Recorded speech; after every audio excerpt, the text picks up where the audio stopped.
Good morning, good afternoon, and good evening. Welcome back to Jamie Photography. It's a little short video here. I just want to show you the new update in Lightroom 13.3. As of the 22nd of May, they have updated Adobe, the Lightroom, to give us Generative Remove. So that fabulous function that we've been playing with in Photoshop, the Generative Fill, in part has been given to us now in Lightroom. And I just wanted to take you through briefly and show you how this works. Quite excited about it because it will reduce the amount of time we have to go over to Photoshop and come back, which means we can keep our history in the work that we're doing in Lightroom in a more controlled way. So really exciting feature.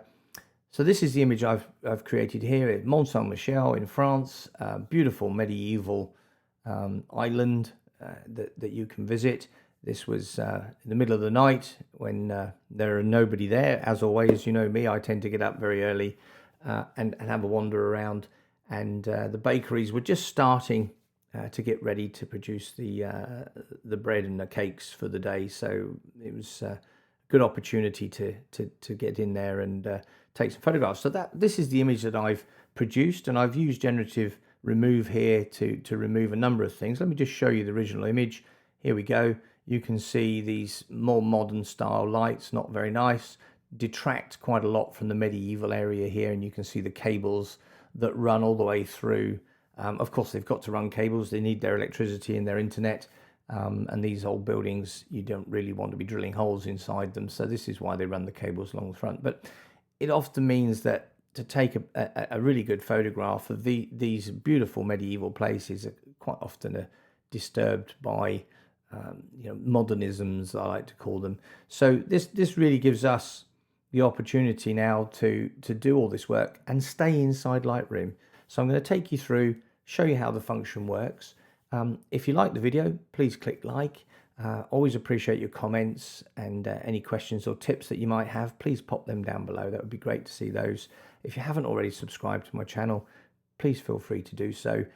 Join me on this wonderful journey that I'm having here on YouTube. Still having a great time.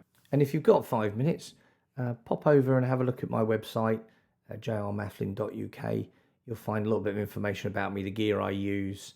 I've got some sky packs for sale there, and I've also still got a workshop for 2024 that's available later in September. So take a look at that as well. Okay, let's get started.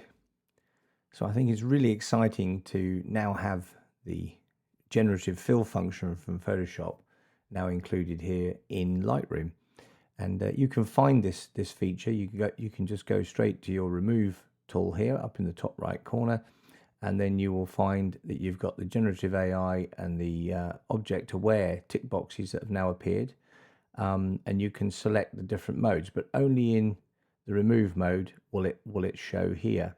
So what's the difference between Generative AI and Object Aware and none of them at all? Well, if you just use the standard Remove tool, it will try to use Content Aware to fill. So for example, if I just make my brush a little bit bigger here and I select this modern light here in a medieval place, so I obviously want to try to remove this, I will just highlight it like that and it will remove it. Now it normally does quite a good job. So same thing, I can just continue along here, take this little bit of cable out, and I can pick the next lamp along, and it will remove it. And generally, it does okay. I've always had a great deal of success in using this tool, but quite often I have to go over into Photoshop to use the Generative Fill function to really get a really good removal. So we're doing okay there. Now, if I just undo those there, and I select the Generative AI function, what I now have is the ability to, let me just make my brush a little bit bigger, the ability to select everything that I want to select here. So I'm just going to go along, same as I just did, as you can see here. There we go, and I'll stop. But it doesn't straight away analyze and remove the object. It pauses, and it gives you the option to add or subtract from the masks now. So we can continue and make the brush slightly smaller, and I can continue along this sort of cable route here, and I can select those cables and the next lamp as well, make the brush smaller still, And I can just get that little bit of cable going out there. So I can then click subtract if I want to, and I can try to refine this. So I can make it a little bit smaller and just try to get as tight in as possible to the object that we want to remove. Now the reason you do that is because you effectively want to try to maintain as much of the original scenery as possible. So sometimes if you're using quite a large brush, and I'll give you an example here, if I make my brush smaller now, I can actually remove a little bit from inside there as well. So you can actually just fine tune your mask to get it as close as you want to, if you want to, that is, of course. You may choose to just let it do the work for you, which is quite good. But you can see I've now got a couple of little bits sticking out the back where the wire comes out the back of these lamps. So I can go back to add. I can use that small brush and I can just touch in those areas. So now I've got my mask selected, I can just click apply.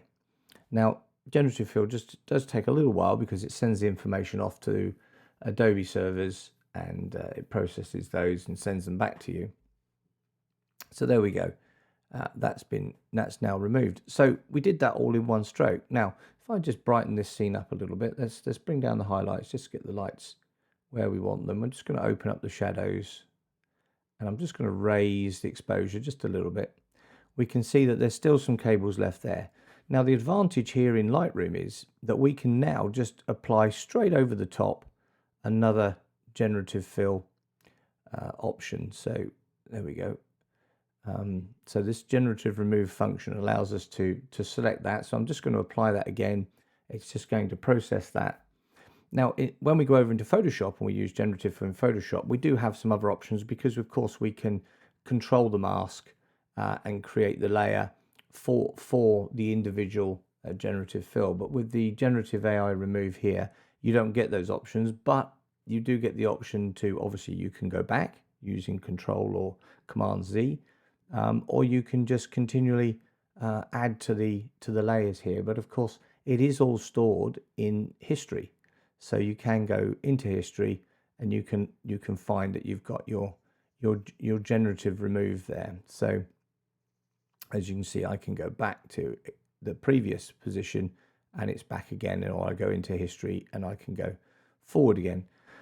So this is really, really helpful because it saves on stepping over to Photoshop, and in doing so, stepping over to Photoshop, when you import the image back from Photoshop, it always comes back as a TIFF or a PNG, depending what you have it selected as, and you have lost all of the previous history that you had because it re-renders the image.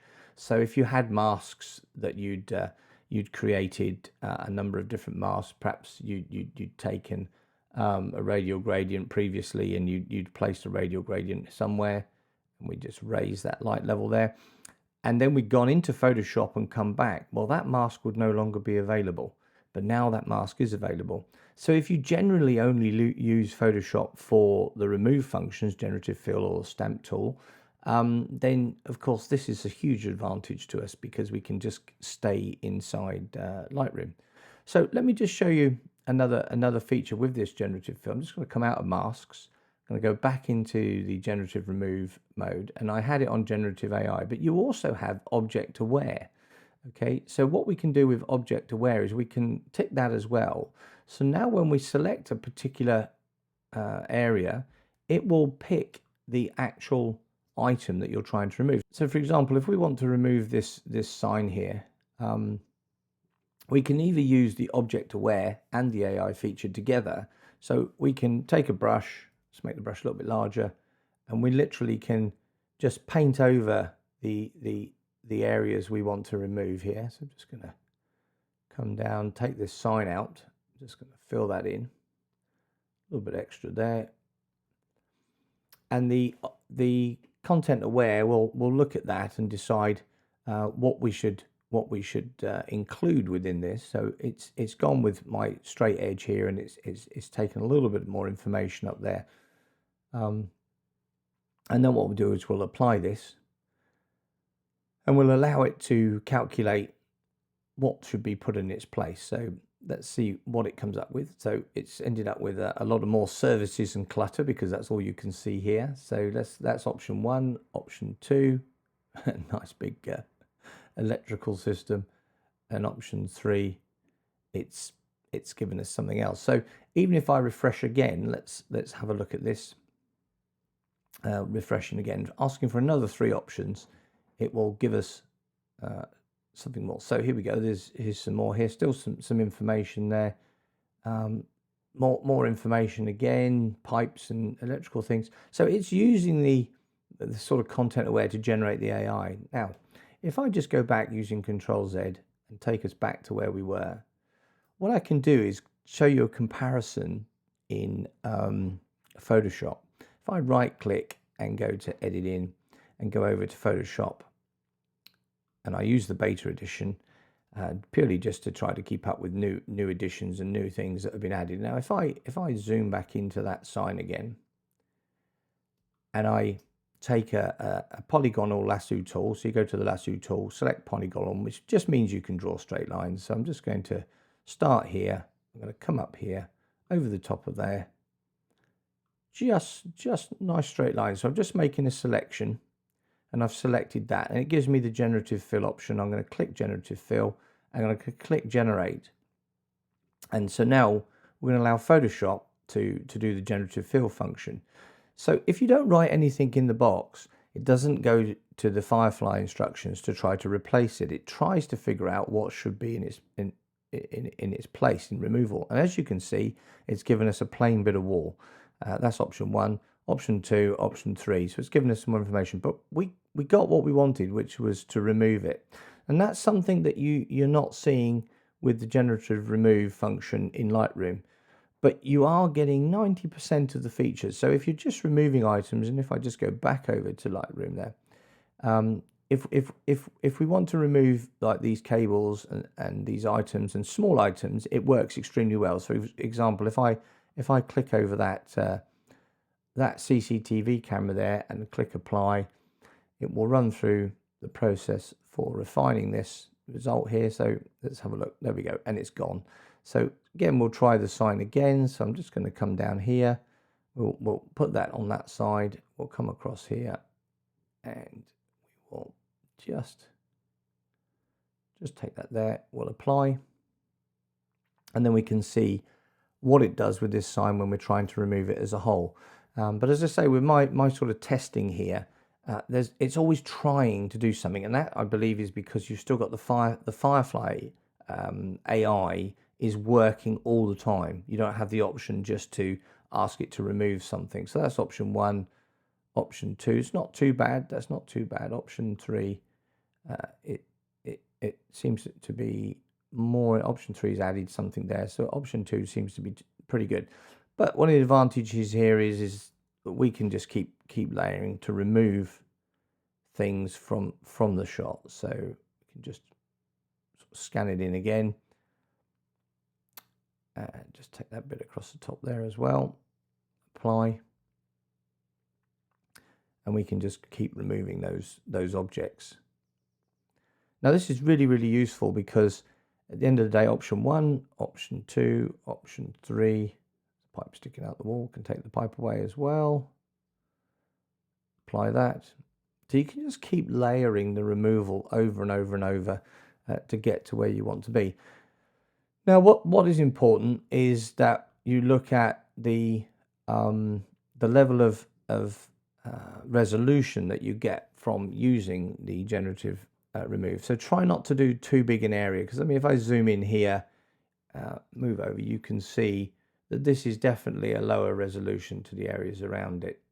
So just be aware of that, to try to do small areas at any one time. You know, we removed all this up here. That looks pretty good. So let's continue to remove objects in this scene. Just going to zoom in there. I'm going to turn off object aware now. I'm just going to use the straightforward select, and I'm just going to come in here and just select these cables. So this beautiful medieval town, Mont Saint Michel in France, beautiful place to visit. they've got to run the cables somewhere. Unfortunately, they run them along the front of the building, so they do add for a bit of an eyesore, and it's something that you know, having the generative fill and the remove capabilities is really very helpful. You can tidy this up. So I'm just going to make my brush a little bit smaller and deal with these smaller cables here, like so. So there we go. We've made a selection. Remember, try not to go too big. If I try to go across here and all up here and everywhere else, the resolution will be much lower. So let's just apply that to remove those cables. Now, because we didn't use object aware and I went over the edge of this lamp here, you'll see that it's messed the lamp up a little bit because I had covered the edge of the lamp. If I'd used the generative fill with the object selection, it would have ignored the edge of that lamp. But let's have a look at the options. Option 1, option 2 seems to have done a good job with that lamp there, and option 3. Now what I do like is the cable went right across in front of this lantern here, and it's just placed another lantern there to effectively hide the gap where there was no information because the cable was in front of it. So that's quite nice. We can light those up in a little while. And I'm going to do the same across here. Just take out these cables across here. Small brush, small as you can, just to make sure that you're only getting the area that you want to, because these signs, you're losing quite a lot of that information on those signs there. So it'll be interesting to see what it comes up with. So I'm just going to apply that, and we're going to wait for it to do its little thing, so to do the generative remove and see what it does with this sign, with the writing. There we go. And because it's so far away, it doesn't actually produce any discernible writing. It's almost becomes Old English or even something from Lord of the Rings there. But because it's such a small part of the image, it can be tolerated. But it's dealt with it. It's removed the cables. Same again here. We've got fiber optic cables here and fiber optic joint boxes for the phones and the internet. Just come down and get those cables out the shot there. Same thing, apply again. And I can carry on for hours here. It's quite therapeutic, just removing all the things that spoil a lovely area like this. So it's left the cables in there. Option 2, option 3. Added some sort of lantern up there in option 3. I'm just going to go back.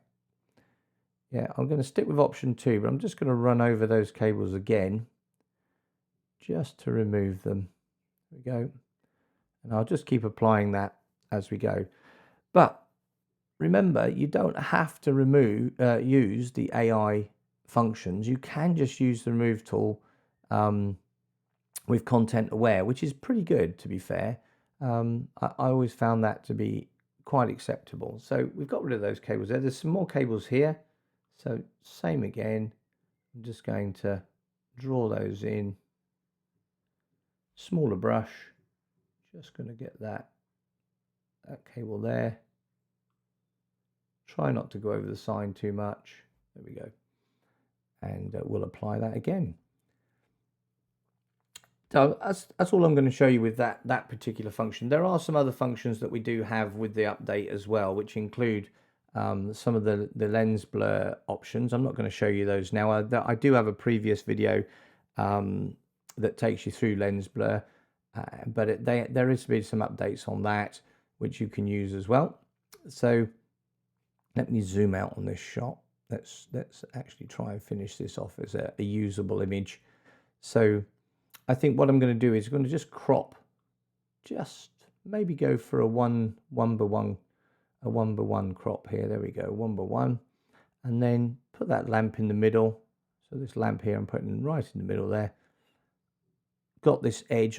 If I'm too far over this way, you'd have a little bit of the window, and that would make for the edge of the screen to be not very tidy. So I'm just going to go to there. I've got that light in the center. I can hit return. Quite happy with that. I'm going to go back into the remove tool. I'm going to turn off the generative AI because I just want to remove this drain down here. So just cover that in there. There's a drain there.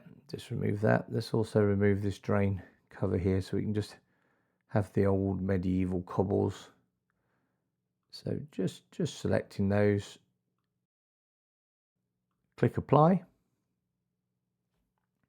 and it's going to deal with those. Now you see it's going a lot slower now because it's got a lot more information to have to calculate. So it's looking at all the different areas that we've selected, and it's trying to deal with them individually to make the right calculation to give us exactly what we want. So let's see how good it can deal with these cobbles. There we go, we've got rid of all the drains. So still for some reason kept this drain down the bottom corner here. So I'm just going to select that one more time and we'll apply that and allow that to just generate a new image to replace that drain in the bottom left corner. Okay, there you go, that's removed. Now there's a little bit of litter there. Let's just zoom in there and just have a look what we've got going on there. Yeah, just a little bit of rubbish there. So we'll select a smaller brush, use the square brackets just to the left of the return key. We'll just select these areas that we want to remove, a little bit here as well. So just select those. Again, click apply.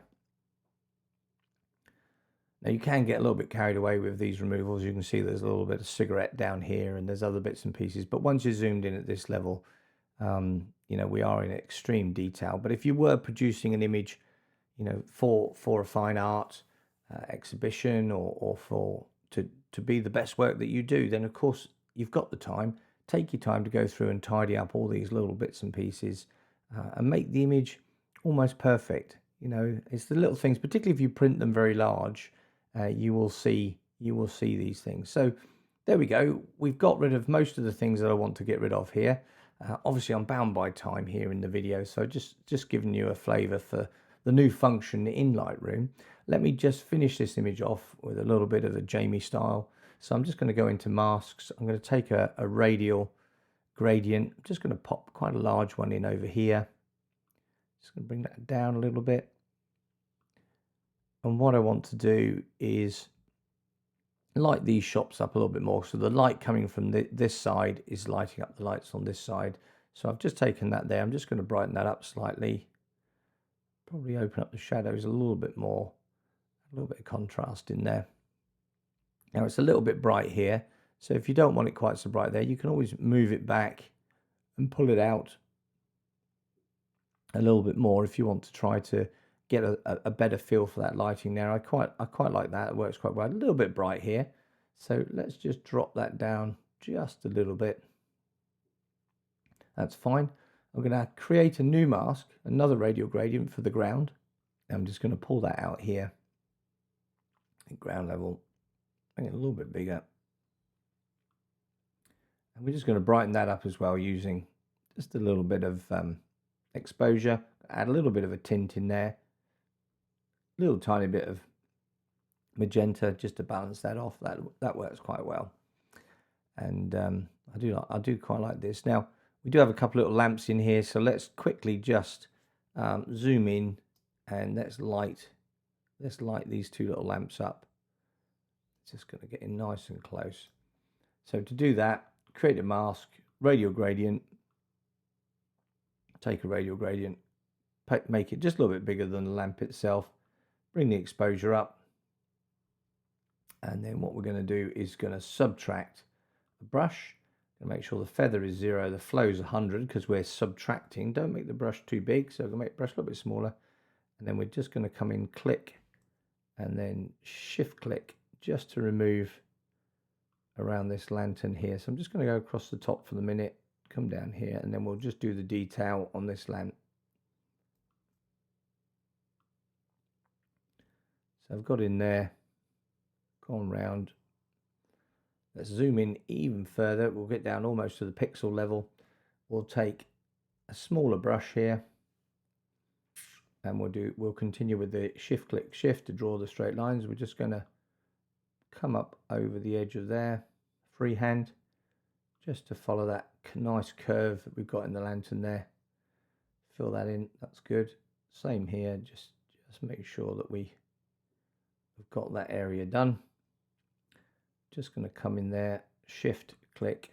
Now I'm going to take a slightly smaller brush again, and we're just going to put these veins across, but I'm just going to back off the flow a little bit so it's not quite as dark as the full removal. So just going to put some shift click just to put those lines in. There we go. And I'm going to back the flow off still further just so we can do the ones on this side as well. So just going to put those crossing over. It just gives a flavor. We are very, very close. I mean, we're at, let's see, we're down at pixel level, we're at 800%. So you're not really going to see that. So let's zoom back out. Let's go back up to 100% flow. Let's make the brush bigger to remove the rest of that round there. And to find out, you can always hover over the mask, and that will show you where you are. So we've lit that up. I can push that even further, push it up to full exposure there, brightened up. If you want it even brighter, you can right click on it, duplicate the mask, okay, and then what we can do is we can take a small mask in there just to show like the lamp is inside the lantern. I'll just come away from there. You can see that gives us quite a nice look there. Just want to put some light on the wall, so we're going to go into a radial gradient there. We're just going to put that on the wall behind where that lantern would be lighting up, which is about there. We're just going to bring that light up a little bit. I'll add in just a little bit of color there. That's good. And we can always go back to the previous mask and just drop the brightness back a little bit if it's too much. There we go. So come out of mask. We've turned that lantern on as well, put a little bit of light there. I would normally add some light on the ground, but in this case, it is pretty bright here. We can always just try it just to see. Create another radial gradient. We'll take a small one down here. Nothing too big, and we'll be quite subtle. Just add in a little bit more light there, like so. A little bit of temp. And that's illuminated. So anyway, hopefully you're as happy as I am to see that Generative Remove is now been added to Lightroom. It means we don't have to jump over into Photoshop so often, and because of that we maintain the history all the way through on what we're doing. So thank you very much for taking the time to watch the video, and if you did like it, please click like down below. Always enjoy to see your comments and questions and tips. Feel free to put those down below as well. And if you haven't already subscribed, it would be great for you to join my journey here on YouTube. Still having a great time. But for now, I'm going to say bye-bye.